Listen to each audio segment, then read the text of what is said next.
Hi friends, welcome to Kolathur cooking. Dubai தேக்கடையிலலாம் இந்த dish ரொம்பவே ஃபேமஸுங்க. நம்ம இன்னைக்கு இந்த டிஷ்ஷை வீட்லயே ரொம்ப ஈஸியா செய்ய போறோம். குழந்தைங்க பீஸான்னு கேட்டா இந்த மாதிரி நீங்க செஞ்சு கொடுக்கலாம். பீஸா மாதிரியும் இருக்கும். கொஞ்சம் இந்த டிஷ் நம்ம எப்படி செய்யறதுன்னு பார்க்கலாம். இதை செய்யறதுக்கு முன்னாடி நீங்க ஃபர்ஸ்ட் டைம் நம்ம சேனல் பாக்குறவங்க தான் சேனலை சப்ஸ்கிரைப் பண்ணிக்கோங்க. வாங்க நம்ம செய்ய ஆரம்பிச்சிடலாம். ஃபர்ஸ்ட் நம்ம இந்த டிஷ் செய்யறதுக்கு ஒரு பவுல்ல 150 கிராம் மைதாவை ஆட் பண்ணிக்கோங்க.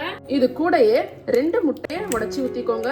இதுல 1/4 டேபிள் ஸ்பூன் உப்பு சேர்த்துக்கோங்க. இது கூடயே 1 டம்ளர் தண்ணி சேர்த்துக்கோங்க. இது எல்லாமே சேர்த்து நல்லா மிக்ஸ் பண்ணிக்கோங்க. நான் இன்னைக்கு சேர்த்திருக்கிறது 150 ml வாட்டருங்க. மெஷர்மெண்ட்ல சொல்லணும்னா கட்டிகள் இல்லாம நல்லா கலந்து விட்டுக்கோங்க. இந்த முட்டை மைதா எல்லாமே நல்லா ஒன்னா சேர்ந்து கலந்து வரணும். இப்ப பாருங்க, நல்லா இந்த மாதிரி கலந்தாச்சு. தோசை மாவு பதத்துக்கு இருக்கு பாருங்க. இந்த மாதிரி நல்லா கலந்துக்கோங்க. கட்டிகள் இல்லாம இருக்கணும். அதே மாதிரி முட்டை வெளியில இருந்து எடுத்து யூஸ் பண்ணிக்கோங்க. ஃப்ரிட்ஜ்ல இருந்து எடுத்து யூஸ் பண்ணாதீங்க. அப்படியே ஃப்ரிட்ஜ்ல இருந்துச்சுன்னா கொஞ்சம் நேரம் வெளியில எடுத்து வச்சுட்டு அதுக்கப்புறம் யூஸ் பண்ணுங்க. இது இப்படியே இருக்கட்டும். அடுத்து ஒரு ஃப்ரை பேன்ல 3 டேபிள் ஸ்பூன் எண்ணெய் ஊத்திட்டு இதுல 2 மீடியம் சைஸ் ஆனியன் இந்த மாதிரி பொடிசா கட் பண்ணிருக்கீங்க. இதை சேர்த்துக்கோங்க. வெங்காயத்தை சேர்த்துட்டு நல்லா வதக்கிக்கோங்க. இப்ப பாருங்க, வெங்காயம் நல்லா கோல்டன் பிரவுன் கலர்ல வதங்கிடுச்சுங்க. இப்ப இதுல 1/2 டேபிள் ஸ்பூன் இஞ்சி பூண்டு பேஸ்ட் ஆட் பண்ணிக்கோங்க. இஞ்சி பூண்டு பேஸ்ட போட்டு நல்லா கலந்து விட்டுக்கோங்க. இதோட பச்சை ஸ்மெல் போகணும். அது வரைக்கும் நல்லா வதக்கிக்கோங்க. இஞ்சி பூண்டு பேஸ்ட போட்டு நல்லா வதக்கியாச்சுங்க. அதோட பச்சை ஸ்மெல் போயிடுச்சு. இப்ப இதுல ஒரு மீடியம் சைஸ் தக்காளி இந்த மாதிரி கட் பண்ணிருக்கேன். கூடவே ஒரு பச்சை மிளகாய் இந்த மாதிரி குட்டி குட்டியா சாப் பண்ணிக்கோங்க. இதே சேர்த்துக்கோங்க. இதே சேர்த்து நல்லா கலந்து விட்டுக்கோங்க. தக்காளி நல்லா வதங்கணுங்க. அதுக்கு நல்லா வதக்கிக்கோங்க. இப்ப தக்காளியும் நல்லா வதங்கிடுச்சுங்க. இப்ப இது கூடயே 1/2 டேபிள் ஸ்பூன் மிளகாத்தூள், 1/2 டேபிள் ஸ்பூன் உப்பு, 1/4 டேபிள் ஸ்பூன் மஞ்சத்தூள், 1/4 டேபிள் ஸ்பூன் ஜீரகத்தூள், 1/4 டேபிள் ஸ்பூன் தனியாத்தூள், 1/4 டேபிள் ஸ்பூன் கரம் மசாலா இதெல்லாமே ஆட் பண்ணிக்கோங்க. இதெல்லாமே சேர்த்து நல்லா கலந்து விட்டுக்கோங்க.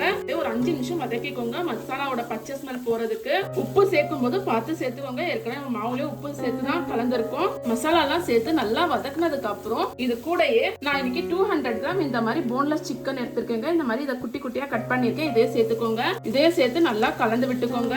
இந்த மாதிரி நல்லா கலந்ததுக்கு அப்புறம் இத ஒரு 5 நிமிஷம் மூடிய போட்டு க்ளோஸ் பண்ணிடுங்க. இதுல தண்ணி எல்லாம் எதுவுமே நீங்க சேர்க்க தேவையில்ல. சிக்கன்ல இருந்து வர தண்ணியிலே அது குக் ஆயிடும். 5 நிமிஷத்துக்கு அப்புறம் நம்ம மூடிய ஓபன் பண்ணி பார்க்கலாம். இப்ப 5 நிமிஷம் ஆயிடுச்சுங்க. மூடிய ஓபன் பண்ணலாம். சிக்கன் பாருங்க நல்லாவே வெந்துடுச்சு. எவ்வளவு தண்ணி வந்திருக்கு பாருங்க. நம்ம தண்ணியே ஊத்தல. இந்த தண்ணியை மட்டும் நல்லா ட்ரை பண்ணிக்கோங்க. இப்ப பாருங்க, தண்ணி ஃபுல்லா ட்ரை ஆயிடுச்சுங்க.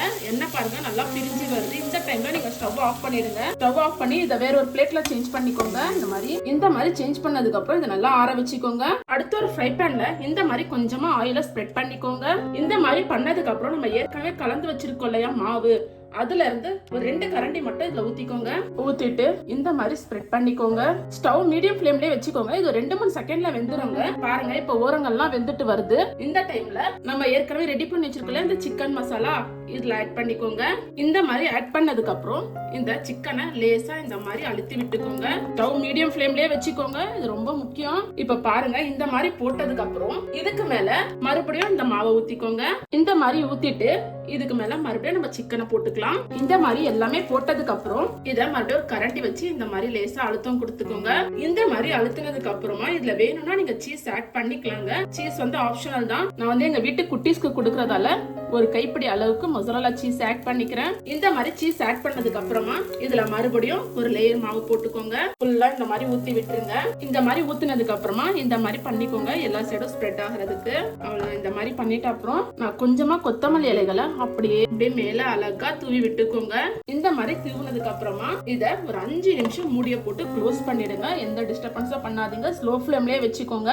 இப்ப 5 நிமிஷம் ஆயிடுச்சுங்க. நம்ம மூடிய ஓபன் பண்ணிடலாம். இந்த மாதிரி ஒரு குச்சி எடுத்துக்கோங்க. இத உள்ள விட்டு பாருங்க. குச்சியில ஒட்டிச்சுன்னா வேகலன்னு அர்த்தம், ஒட்டலன்னா வெந்துச்சுன்னு அர்த்தம். பாருங்க, கொஞ்சம் கூட ஒட்டவே இல்ல. நம்ம போட்ட அந்த சிக்கனோட எண்ணெய் மட்டும் தான் இருக்கு. இந்த டைம்ல நீங்க ஸ்டவ் ஆஃப் பண்ணிடுங்க. ஸ்டவ் ஆஃப் பண்ணிட்டு இத பிளேட்ல சர்வ் பண்ணிக்கலாம் வாங்க. இப்ப இத இந்த மாதிரி ஒரு கரண்டியை வச்சு இந்த மாதிரி ஓரங்கள் எல்லாம் எடுத்து விட்டீங்கன்னா அழகா இந்த மாதிரி வந்துரும். இப்ப இத இந்த மாதிரி ஒரு பிளேட்ல மாத்திக்கோங்க. இப்ப வாங்க நம்ம இதை கட் பண்ணிடலாம். பாருங்க எவ்வளவு சாஃப்டா உள்ள போகுது பாருங்க.